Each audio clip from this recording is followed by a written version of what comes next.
자, 날이 또 좀 쌀쌀합니다.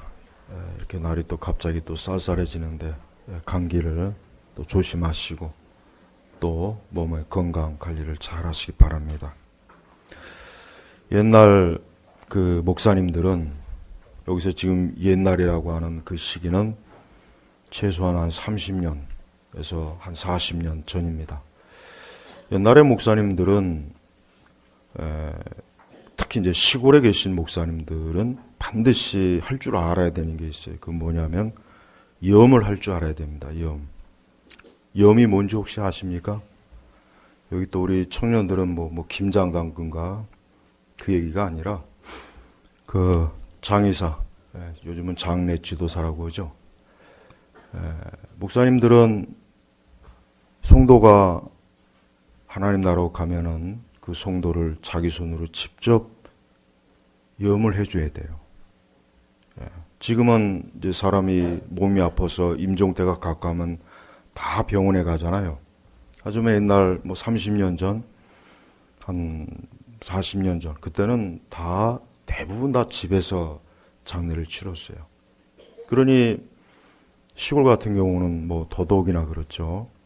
그러니까 이제 교회를 다니는 성도님들은 자기 목사님이 자기가 죽음 이후에 자기를 평안하게 목사님이 다 그 염을 해주기를 당연히 바랬고 그건 당연하게 여긴 거예요.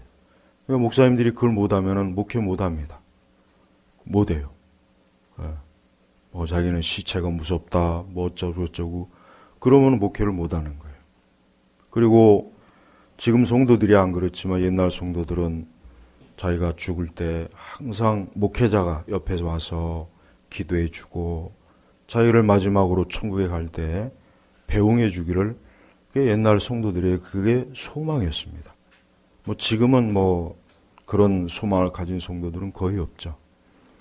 목회자들은 그렇게 성도들을 그 성도들의 시신을 닦아주고 그 성도들의 시신을 깨끗하게 옷을 입혀서 하나님 앞에 천국으로 보내는 것. 이게 아주 옛날 목사님들이 반드시 해야 될 일이었어요. 그걸 못하면 목회를 못해요. 제가 신학교 때 보니까 그 교수님이 그러시더라고요. 그때가 이제 90년도 초반인데 그 교수님이 그래요. 자기는 성도들에게 절대 나한테 염해달라고 하지 말라고 아주 미리 선포를 했대요. 자기는 그게 무섭대요. 당신은 그게 도저히 그거는 다른 건 다 해도 난 그거 못하겠다. 우리 신학생들도 근데 저는 그런 생각을 해요. 목회자라면은 자기 성도들의 시신을 무서워하면 안 돼요. 자기 성도들의 시신을 물론 옛날 목사님들처럼 그건 배워야 되거든요. 그건 별도로 배워야 됩니다. 배우지 않으면 못해요. 그렇게는 못할지언정 자기 성도들이 혹 임종을 하거나 이 땅에서 마지막 시간을 보낼 때 그 성도들을 손을 잡아주고 마지막 숨이 끊어질 때까지 그를 위해서 기도하는 거. 이거는 마땅히 그거는 해야 되는 거예요. 그거를 못하면은 목회를 하면 안 돼요. 그걸 못하면은 애초부터 목회를 하면 안 되는 겁니다. 그런 게 무섭고 그게 싫다면은 어떻게 목회를 하겠어요? 예수님께서 무덤에 계실 때 제일 찾아간 분들이 누굽니까? 여인들이에요. 예수님의 그 시신에 그 향을 발라주려고 여인들이 갔어요. 여인들이 전혀 무서워하지도 않고 두려워하지도 않고 예수님을 찾아간 그 여인들 보십시오. 왜 그랬습니까? 주님을 사랑하니까 그런 거예요. 사랑하니까 그런 거예요. 사랑하니까. 주님을 사랑하지 않으면은 못 가죠. 갈 수가 없죠. 우리는 항상 하나님을 사랑하는 마음으로 우리가 신앙생활을 해야 되고 우리 성도들도 항상 주님을 사랑하는 마음으로 이 땅을 살아가야 돼요. 그게 성도입니다. 성도가 그런 마음이 없으면 안 되고 목회자도 역시 마찬가지예요. 난 우리 교우들 중에 누가 만약에 마지막 염을 부탁하면 난 기꺼이 할 거예요. 난 할 수 있어요. 그게 뭐가 무섭습니까? 성도의 그 천국의 마지막 가는 그 길은 가장 아름답고 보기 좋은 거예요. 그게 뭐가 무섭다고. 그래서 사실은 그러니까 옛날 목사님들은 그래서 목회를 잘한 거예요. 지금 목회자들은 대부분 다 뭐라 할까, 편의점 사장 같기도 하고, 중소기업 회장 같기도 하고, CEO 같기도 하고, 그게 좋은 게 아닙니다. 우리는 항상 그리스도의 사랑과 하나님의 사랑으로 우리가 신앙생활을 해야 되는 거예요. 오늘 이 나인성 과부, 여러분 이 말씀을 여러분 많이 들어보셨을 거예요. 이 과부는 정말 어떻게 보면은 아들 하나 믿고 사는데 그 아들이 그만 어떤 이유였는지 죽었어요. 얼마나 이 과부가 슬펐겠어요. 여기 보니까 예수님께서는 주께서 그 여자를 보시고 불쌍히 여겨 울지 마라, 울지 마라, 울지 마라. 얼마나 이 여인의 마음이 아팠겠습니까? 여러분 이 세상에는 많은 슬픔이 있습니다. 이 세상에 엄청나게 많은 슬픔이 있어요. 뭐 잘 아시겠죠? 이루 말로 다 할 수 없는 슬픔이 있어요. 몸이 아픈 분도 있고 가난해서 슬프고 고통스러워서 슬프고 수많은 슬픈 일이 있습니다. 이 사람은 살면서 기쁜 일보다는 슬픈 일이 많아요. 그래서 사람은 억지로 인위적으로 기쁨을 유발하려고 하죠. 그게 바로 이제 뭐 텔레비전이나 이런 데서 나오는 뭐 개그맨이나 코미디언들이 하는 거예요. 하지만 그거는 인스턴트 기쁨이에요. 그냥 인위적으로 하는 거예요. 그때만 기쁜 거예요. 그때만. 그러나 지나고 나면 어땠습니까? 또 고독이 밀려오고 슬픔이 밀려오고 외로움이 밀려오고 여전히 어때요? 해결이 안 됩니다. 그러니까 인생을 살면서 이런 고통과 괴로움이 더 많습니다. 더 많은 거예요. 이 세상 어딜 가나 이러한 슬픔이 다 있는 거예요. 여러분 그 비둘기집이라는 그 노래 아시죠? 비둘기집. 그 참 노래는 굉장히 좋아요. 아름답고 좋고. 하지만 이 세상 어느 집 비둘기집 없습니다. 다 까마귀 집이에요. 다 어둠이 있어요. 다 깃들린 거예요. 다 슬픔이 있는 거예요. 그러니까 인생 자체가 뭡니까? 슬픔이 가득한 겁니다. 그러니까 그런 슬픔을 아무리 인간이 만든 어떤 문화나 예술이나 도덕이나 윤리나 그 어떤 즐거움으로 누리려고 해도 이것은 해결이 안 되는 것입니다. 오직 그 슬픔은 누가 해결해 줍니까? 예수님만이 해결해 주시는 거예요. 불경에는 이와 비슷한 그 이야기가 나옵니다. 진짜로. 석가도 어느 과부가 그 아들이 죽어서 그 과부가 굉장히 괴로워하니까 그 석가가 어떻게 해요? 그 과부한테 동네에 가서 사람이 죽지 않은 집에 가서 소금을 얻어오라. 뭐 소금은 이제 뭔지 하여튼 얻어오라 했는데 이 과부가 아무리 돌아다녀도 죽음이 거치지 않은 집은 없는 거예요. 석가가 나중에 봐요. 인간은 죽을 수밖에 없다. 그게 불교의 수준이에요. 불교는 거기가 한계예요. 그러나 예수님은 어때요? 예수님은 청년아 내가 너에게 말하노니 일어나라 했어요. 그러니 진짜 15절에 죽은 자가 일어나. 이게 기독교입니다. 이게 기독교예요. 여러분 기독교에 대해서 아무리 이 세상에 뭐라고 비판하고 뭐라고 떠들고 아무리 지저재도 그 눈 하나 깜짝할 필요가 없어요. 왜 그런지 아십니까? 오직 기독교만, 오직 예수 그리스도만 죽음과 사망을 이기셔요. 오직 예수님만 인간의 슬픔과 고통과 저주와 재앙에서 생명을 주셔요. 예수 그리스도 외에는 사람은 어때요? 다른 길이 없는 거예요. 근데 이걸 모르죠. 사람들은 여전히 이걸 몰라요. 아니 이걸 부인합니다. 이걸 받아들이려고 하지 않아요. 여전히 슬퍼하고 여전히 고통스러워하고 여전히 괴로워하고 여전히 그래요. 이 여인은 예수님을 만난 게 얼마나 잘 됐어요. 만약에 이 여인이 예수님 만나지 못했으면 이 아들은 그냥 무덤가에 가서 장사 지내고 죽음으로 끝냈을 거예요.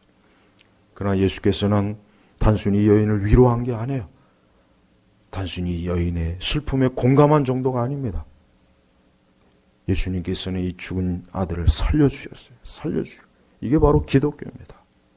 사람이 아무리 어떤 상황에 처해도 예수님 앞에 나오면 이렇게 어때요? 그 모든 절망적인 것과 슬픔과 고통과 괴로움에서 다 건짐을 받을 수 있는 거예요.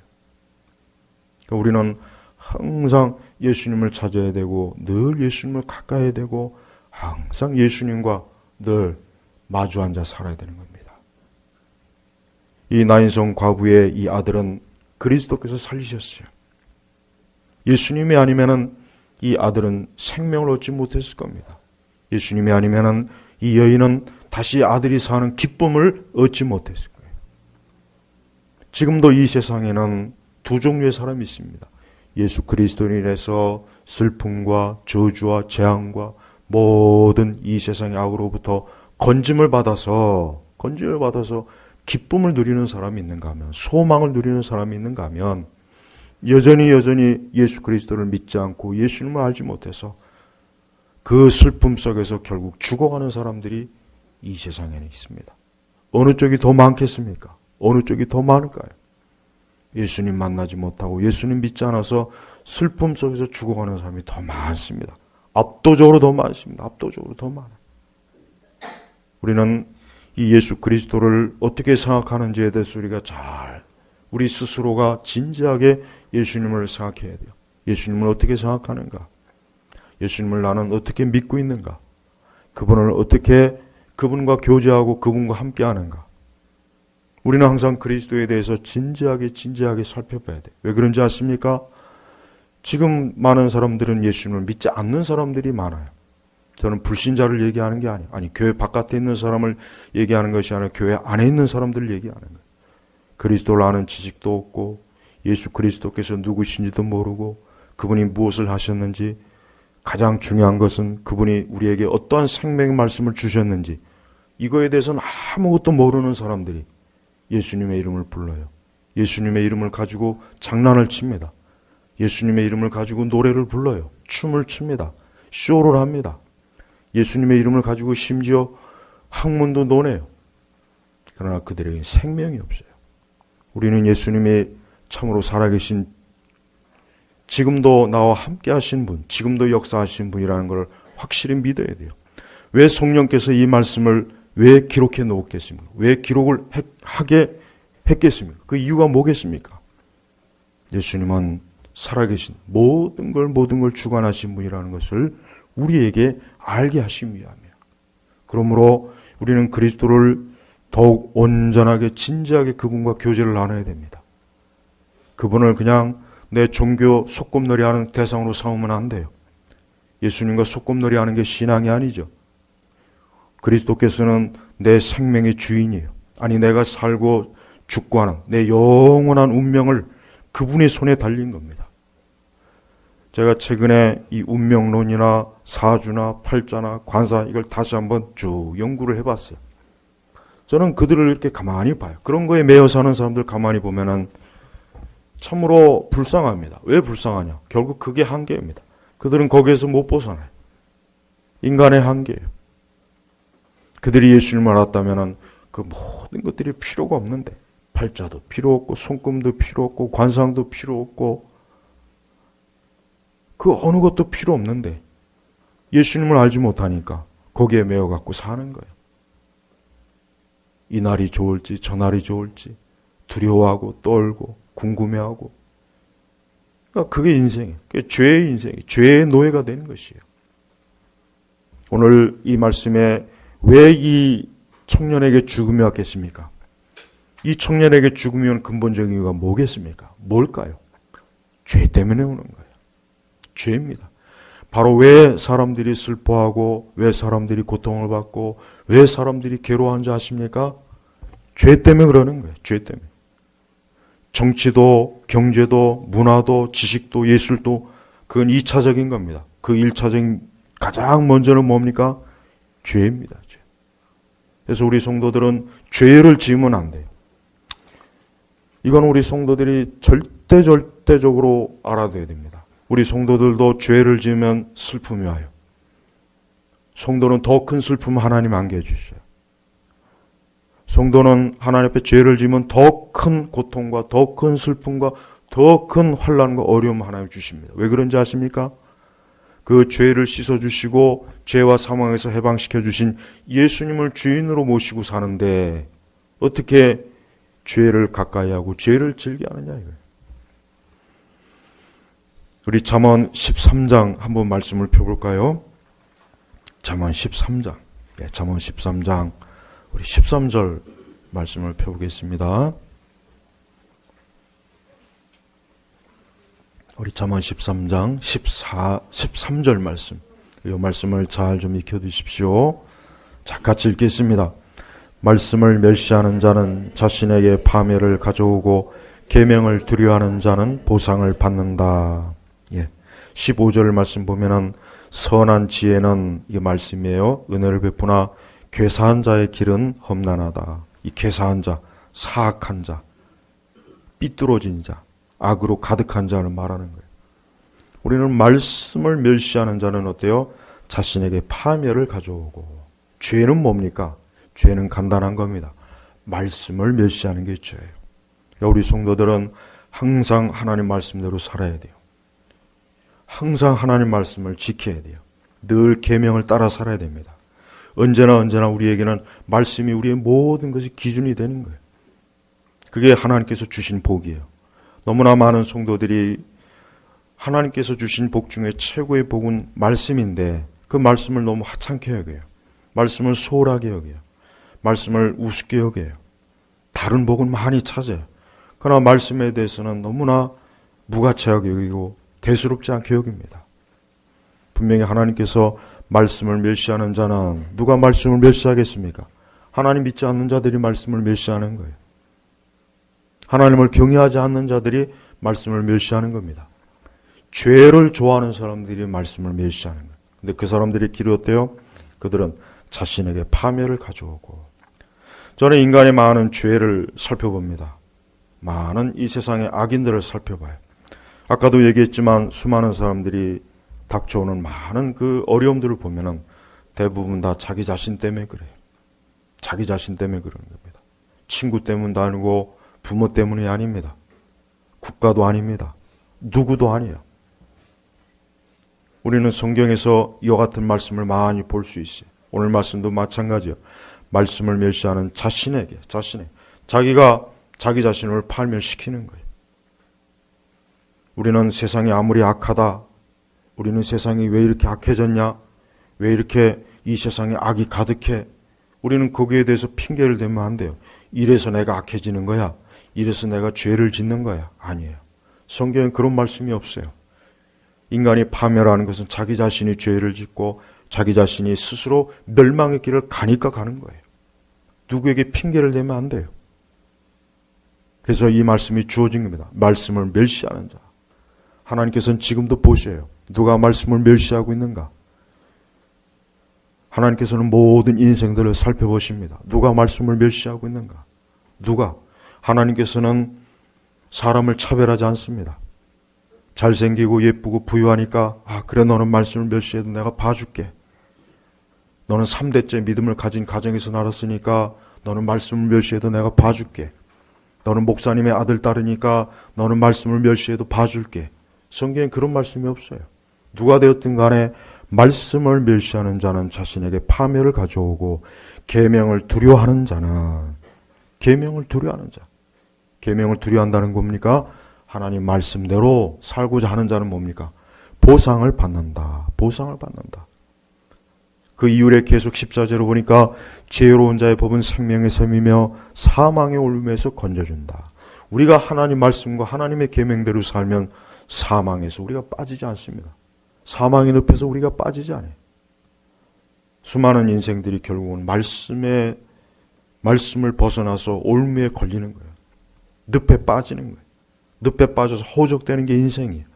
다 왜 그렇습니까? 하나님 말씀 떠나고 말씀에 불순종하는 거예요. 여러분 세상 사람들도 보십시오. 세상 사람들이 왜 고통을 받습니까? 하나님 말씀대로 살지 않으니까 그런 거예요. 애초부터 저들은 하나님 말씀 같은 건 아예 기도 안 기르죠. 왜? 하나님 믿지 않으니까. 그래서 그런 거예요. 다른 이유가 없어요. 그런 거를 자꾸 팔자수관, 자꾸 누구 탓, 부모 탓, 조상 탓. 우리나라 사람은 탓을 잘하잖아요. 우리나라 사람은 좋은 건 다 자기 탓이고 나쁜 건 전부가 다 주변으로 다 주변으로 돌려. 아주 나쁜 속성이죠. 나쁜 기질이에요. 하나님께서는 보면은 각 민족마다 고유한 속성과 기질을 주셨어요. 물론 보편적인 인간의 본성은 같지만, 근데 내가 볼 때는 우리나라 이 시의 이 본성은 아주 나쁜 것 같아요. 내가 볼 때는 대단히 내장이 나쁜 것 같아요. 그것을 해결할 수 있는 유일한 길은 뭡니까? 하나님의 말씀. 옛날에 일제시대 때 이광수, 아주 유명한 소설가죠. 이광수 씨. 그분을 또 친일파라고 또 낙인을 찍히는데 그 책이나 읽어보고 나서 그런 얘기를 좀 했으면 좋겠어요. 그분이 쓴 책 중에 주장한 게 뭐예요? 민족 개조를 해요. 민족 개조. 우리 민족은 개조를 해야 된다. 우리 민족은 근본 자체가 썩어 빠지고 아주 생각 자체가 나빠서 이걸 개조시키지 않으면 안 된다. 그 말이 참 맞는 말이에요. 근데 무엇으로 개조를 시키냐 이게 무엇으로? 말씀으로 개조시켜야 돼요. 아니 인간은 누구나 다 하나님의 말씀으로 개조를 시켜야 그래야 됩니다. 그래야 그로 인해서 모든 슬픔도 거두어지는 거예요. 죽음도 사망도 떠나는 것입니다. 그래서 기독교는 말씀의 종교라는 이유가 바로 거기에 있는 것이에요. 우리는 하나님의 말씀을 따를지 내 생각대로 해야 될지 항상 두 가지 갈림길이 있으면 두 번 생각할 것도 없이 말씀을, 하나님께서는 하나님의 말씀을 따라 우리가 살 때 어떠한 경우에도 우리를 책임져 주셔요. 그래서 우리는 우리 자신과 우리의 자녀들도 말씀에 따라 키워야 돼요. 말씀에 따라 키워야 돼요. 우리 자신과 우리의 자녀들을 말씀이 아닌 다른 것으로 빠지게 하면은 그것은 아까 여기에 나와 있는 것 중 뭡니까? 자신에게 파멸을 가져오는 거. 파멸입니다. 파멸이라. 완전히 인생 파탄이에요. 인생 막 치는 거예요. 성경은 이렇게 우리에게 지혜를 줍니다. 사람에게 이렇게 지혜를 주십니다. 근데 16절에 보니까 사려 깊은 자는 잘 알고 행하나 우둔한 자는 자기의 어리석음을 두린다. 사려 깊다. 생각이 깊다. 우리 그리스도인들은 생각할 줄 아는 사람이어야 돼요. 사람이 가장 안 좋은 상태가 언제인지 아십니까? 생각할 줄 모르는 상태예요. 생각할 줄 모르는 거예요. 그러니까 선동에 잘 넘어가죠. 쇼에 잘 넘어가죠. 그건 뭐야? 우둔해야기 때문에 우둔해. 생각이 없이 우둔한 거예요. 충동적이고. 이게 참 문제. 이건 영적으로나 육적으로나 둘 다 재앙입니다. 둘 다 재앙. 너무나 많은 사람들이 우리 시대 사람들은 사력이 깊이 생각할 줄 몰라. 곰곰이 생각하고 판단해보고 이치를 따져보고 인간의 보편적인 경험을 살펴보고 우리 그리스도인들 무엇보다도 말씀을 통해서 검증해보고 이게 필요한데 이게 사려 깊은 거예요. 이게 지혜로운 거랍니다. 근데 그렇게 하는 것보다 우둔한 자는 우둔한 생각이 없는 거예요. 그냥 충동, 아무 생각 판단하고 헤아려 보지도 못하고 이치를 알지도 못하고 그냥 믿어버리는 거예요. 저는 절대로 기독교를 무조건 믿으라 하면은 안 된다고 생각해요. 저는 말씀을 검증해 봐라. 말씀이 진짜 맞나 틀리는지 검증해 보라고 항상 요청해요. 말씀이 만약에 네가 말씀대로 했다가 말씀이 틀리면 믿지 마. 기독교 신앙 갖지 마. 그렇게 해요. 그게 낫습니다. 차라리. 무작정 믿으러 갈 필요가 없어요. 지금같이 스스로 똑똑한 체 하는 사람이 많은 세상에 더 좋습니다. 오히려 오늘 우리 시대는 기독교가 더 좋아요. 똑똑한 체 하는 사람이 많잖아요. 실제로 똑똑하지도 않으면서 아는 것도 없으면서 오늘 우리 시대 기독교는 문제가 너무 많습니다. 제대로 신학도 모르고 교리도 모르고 아무것도 모르는 사람들이 여기저기 주워들은 것 가지고 이것이 진리다, 이것이 기독교다, 이것이 신앙이다. 그럼 저기 있는 책 다 그냥 불살로 없애버려도 됩니다. 아니 성경도 필요가 없어요. 여러분 제발 우둔한 자가 되지 마세요. 우둔한 것은 자기 파멸, 자기를 파멸시키는 거예요. 우리는 하나님의 말씀으로 지혜롭게 생각하고 지혜롭게 따져봐야 돼요. 그게 하나님 기뻐하는 거예요. 그게 하나님 원하시는 겁니다. 예수님께서는 이 놀라운 일을 행하셨습니다. 그때 16절에 보니까 사람들은 모두 두려움에 사로잡혀 하나님을 찬양하고 말하기를 우리 가운데 위대한 선지자가 나타나셨다. 그렇습니다. 예수님은 대선지자시죠. 마지막 선지자입니다. 대선지자입니다. 그냥 선지자가 아니라 대선지자입니다. 예레미야나 이사야나 누구도 예수님보다 위대한 선지자는 없습니다. 하며 또 하나님께서 자기 백성을 돌아보셨다. 자기 백성을 돌아보셨다.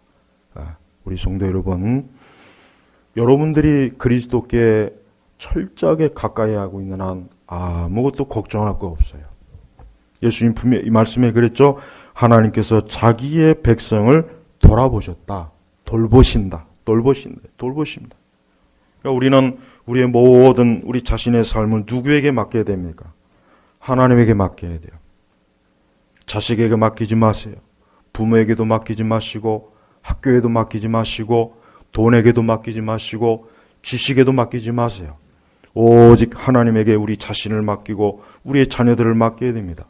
지금같이 이렇게 극심하게 타락하고 극심하게 죄악이 많고 극심하게 반기독교적이고 극심하게 불신앙적인 이 세대에서 우리는 어땠습니까? 우리는 하나님께 자기를 맡겨야 돼요.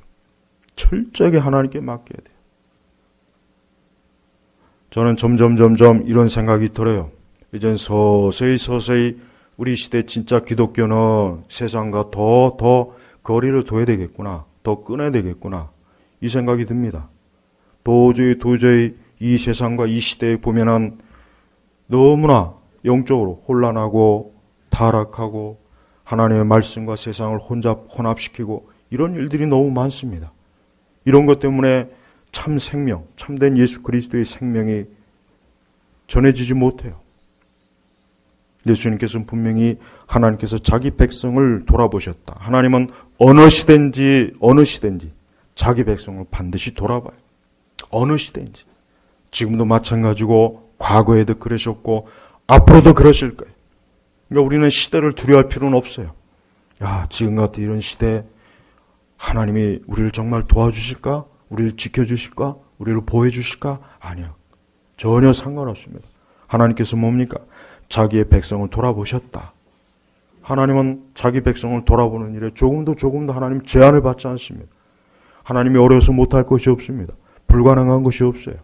그러니까 우리는 항상 하나님에게 우리 자신을 전폭적으로 맡겨야 돼요. 그러기 위해서는 우리가 어떻게 됩니까? 하나님 말씀대로 살아야 됩니다. 하나님의 뜻 가운데 살아야 돼요. 또한 무엇보다도 죄를 미워해야 됩니다. 죄를 절대로 소홀하게 여기지 마세요. 죄를 하찮게 여기지 마세요. 절대로 죄에 대해서 방심하지 마십시오. 죄 짓는 거에 대해서 두려워할 줄 알아야 됩니다. 죄의 환경과 죄의 사람을 멀리 하십시오. 하나님의 진리와 맞지 않는 것들은 우리에게는 절대로 유익을 줄 수 없다는 것을 명백하게 알아야 됩니다. 그렇지 않다면 우리는 그 죄의 노예가 됩니다. 죄의 미끼에 걸려 넘어집니다.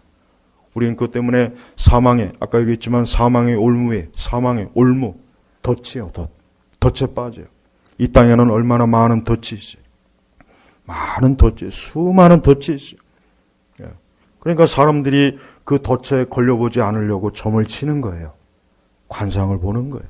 사주팔자를 보는 거예요. 그 덫에 걸리지 않으려고 만 점을 치고 별짓 다 하는 겁니다. 근데 아니에요. 그런다고 해서 덫에 안 걸립니까? 다 걸립니다. 그래도 다 걸려요. 유명한 역술가들 보면은 가만히 보면 저들은 자기 죽을 날짜를 알고 있었을까? 자기 죽을 때를 알고 있었을까? 알던 모르던 그건 상관이 없어요. 하지만 어쨌든 그 죽음과 사망에서 건짐을 받지 못했어요. 하지만 기독교는 어때요? 이 말씀처럼 뭐예요? 청년아, 내가 너에게 말하니 일어나라. 그러니까 우리가 그리스도께 붙어있는 한 죽음도 사망도 저주도 재앙도 그 어떤 올무도 우리를 건들지 못합니다. 우리는 이 부분에 있어서 방심하지 말고 항상 나의 행복을 원하고 내 인생의 축복을 원하고 내 인생의 기름지기를 원하고 내 인생의 앞날에 탄탄하게 원한다면 언제나 어때요? 말씀을 가까이 하고 계명대로 사세요. 계명대로 사세요. 계명대로 살지 않으면 안 돼요. 우리가 십계명을 매주마다 찬송하고 또 십계명 이렇게 교독하는 이유가 뭐겠습니까? 그것이 우리의 계명입니다. 우리가 십계명대로 살면은 우리의 삶은 어때요? 우리의 삶은 복된 겁니다. 그러나 십계명을 벗어나는 것은 자기 파멸이에요. 그리고 사망의 올무에 덫에 걸립니다. 근데도 많은 분들이 십계명을 소홀히 해요. 십계명 외우지 못하는 분도 상당히 많아요. 십계명이 몇 가지냐고도 몇 가지인지도 몰라요. 사복음서가 몇 가지인지 물어보면 그것도 모른다고. 미국 사람들은 이제는. 네. 그만큼 지금은 말씀을 무지합니다. 우리가 하나님의 말씀을 무지한 상태에서는 아무것도 안 돼요. 항상 말씀대로 해야 돼요. 그런데 세상은 어때요? 너 말씀대로 살지 마. 말씀대로 살면 재미없어. 말씀대로 살면 네 인생 꼬여. 야, 말씀대로 살면 네가 앞으로 행복이 없어. 너 말씀대로 살면 네 앞길에 장애물이 많을 거야.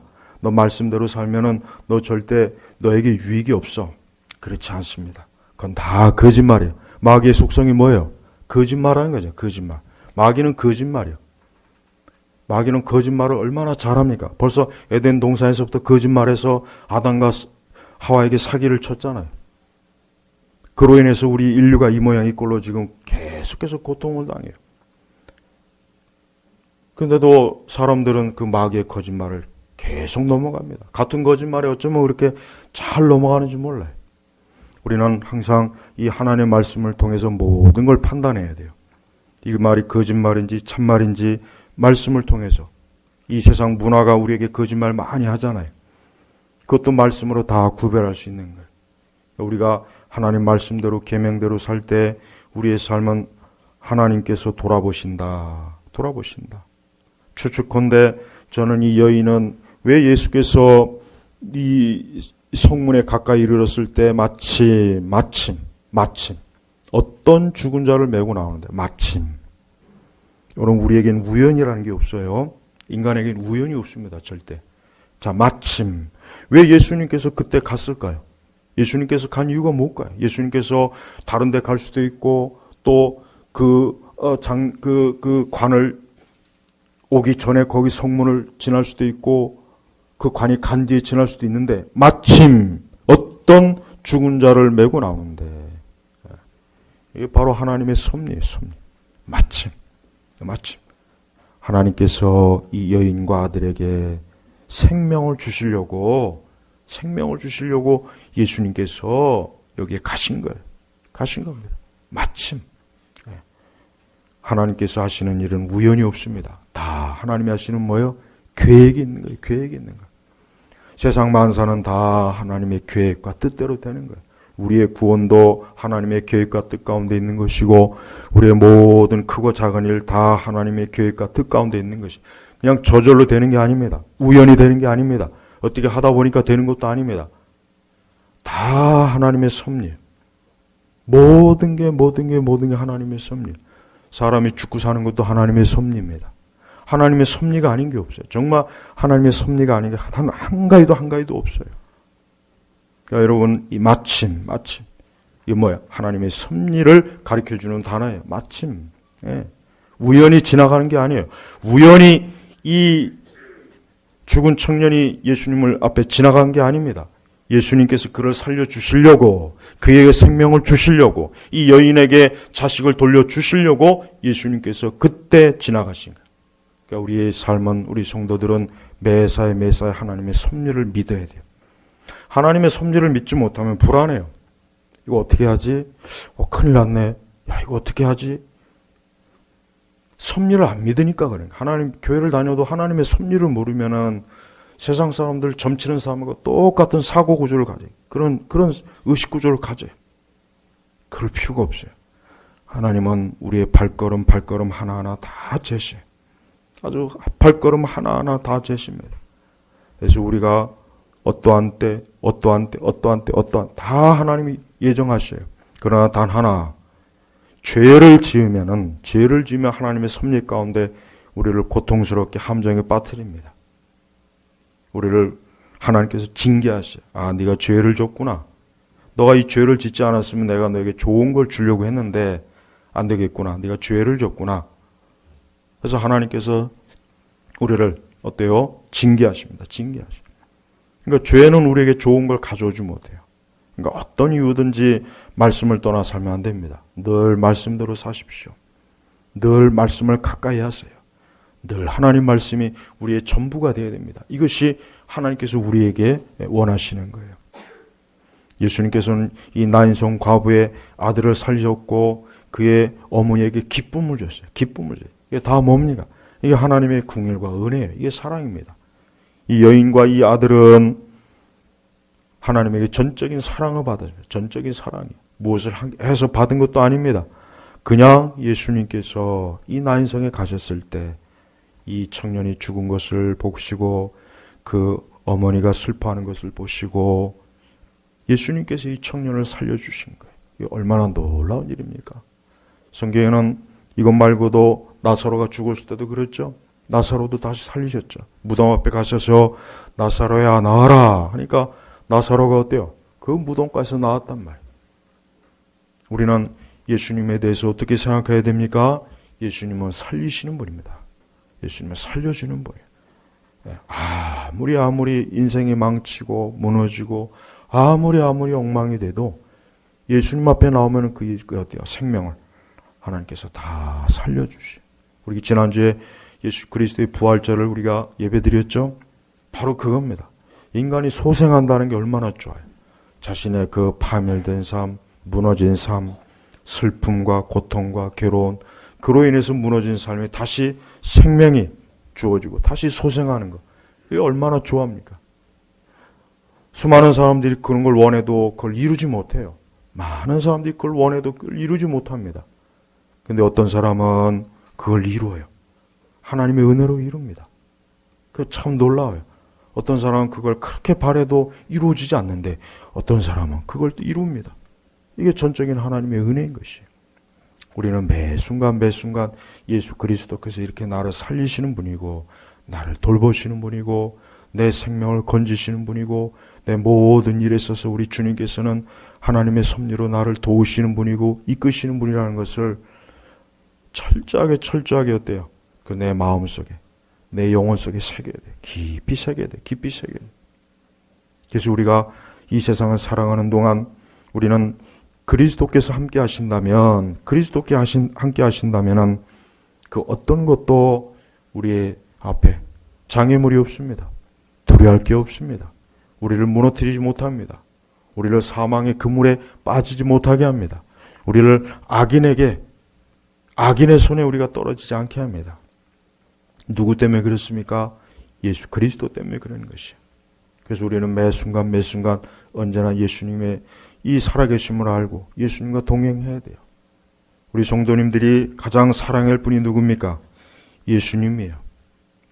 가장 사랑할 분 예수님이에요. 신앙은 예수님을 사랑하느냐 사랑하지 않느냐에 따라서 거기서 차이가 나는 거예요. 다른 데서 차이가 나지 않아요. 저는 예전에 젊을 때는 많은 지식을 가지고 있으면 뛰어난 신앙이 되는 줄 알았어요. 근데 어느 때인가 제가 목회한 이후부터 그 생각이 싹 버려지더라고요.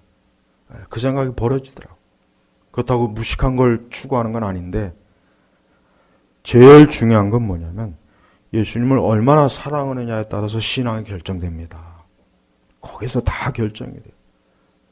보니까 거기서 다 결정이 되는 거예요. 다른 데가 아니에요. 그러니까 우리는 궁극적으로 내 자신이 주님을 얼마나 사랑하는가 그걸 봐야 돼요. 예수님을 사랑하는 사람은 말씀을 사랑하게 돼 있고 계명을 좋아하게 돼 있고 주님의 뜻을 기뻐하게 돼 있습니다. 예수님께서 부활 이후에 하신 것 중에 가장 놀라운 것 중에 하나가 뭐냐면 베드로를 찾아간 겁니다. 베드로가 어떤 사람입니까? 예수님을 부인했잖아요. 예수님을 저주하며 부인했단 말이에요. 근데 그 베드로를 또 직접 찾아가셨어요. 내가 나를 사랑하느냐. 그때 베드로는 굉장히 괴로웠죠.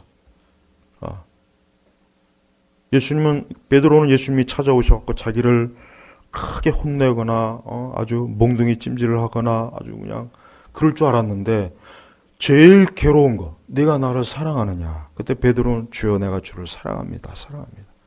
베드로가 굉장히 괴로워하면서 대답했어요. 네, 바로 그거예요. 우리 성도들은 그리스도를 사랑하는 게 전부여야 됩니다. 예수님 사랑하지 않으면 모든 게 다 의미가 없는 거예요. 인간은 하나님을 사랑하지 않으면 아무 의미가 없어요. 그 삶 자체가 의미가 없어요. 그가 어떠한 업적을 이루고 어떠한 엄청난 지식을 가지고 있어도 의미가 없어요. 아무 의미가 없어요. 저는 우리 교우분들이 많은 걸 아는 것보다는 예수님을 많이 사랑했으면 좋겠어요. 주님을 사랑해서 예배드리고 주님을 사랑해서 교회 다니고 주님을 사랑해서 신앙생활하고 그게 제일입니다. 그게 제일입니다. 그렇지 않고 뭔가 많이는 알아요. 근데 보면 주님을 사랑하지 않아요. 주님을 사랑하지 않는 거예요. 그거는 조금도 환영할 만이 못해요. 제발 예수님 많이 사랑하세요. 우리의 관심과 생각을 주님에게 쏟으셔야 됩니다. 다른 데 뺏기지 마세요. 응? 물이 그냥 다 흐르네, 물이. 이렇게 주님에 대한 사랑이 넘쳐 흘러야 됩니다. 넘쳐 흘러야 돼요, 넘쳐. 우리는 이 사랑을 쥐어 짜는 듯한 사랑은 참된 사랑이 아니에요. 넘쳐야 돼, 넘쳐야 돼. 주님에 대한 사랑이 가득 넘치고 또 넘치고 또 넘쳐야 돼요. 그게 주님이 기뻐하는 거예요. 안타깝지만 우리 시대는 주님을 사랑하는 사람이 너무 드물어요. 다른 건 많이 사랑해요. 재주도 사랑하고 은사도 사랑하고 지식도 사랑하고 기교도 사랑하고. 근데 성경에 뭐라 그랬습니까? 믿음, 소망, 사랑. 그 중에 제일은 돈이라 권력이라 능력이라 재주라 은사라 아니에요. 사랑이에요. 하나님의 사랑이란 말이에요. 이게 가장 뛰어난 거예요. 제발 우리 성도 여러분 신앙의 본질을 잃으면 안 됩니다. 가장 중요한 게 뭔지 모르고 그것 말고 괜히 이상한 거 쫓아다니고 이상한 거 자꾸 관심 갖고 이상한 데 쫓아다니지 마세요. 제가 자꾸 매주 반복하지만 제발 그 우파 운동인지 뭔지 거기에 너무 목매지 마세요. 그 우리가 안 해도 다 하나님이 하셔요. 물론 우리는 기도해야 됩니다. 물론 우리는 나라가 어떻게 돌아가는지 알고는 있어야 되겠지만 그게 우리의 신앙행보다 우선이 되면 안 돼요. 예수님보다 우선이 되면 안 됩니다.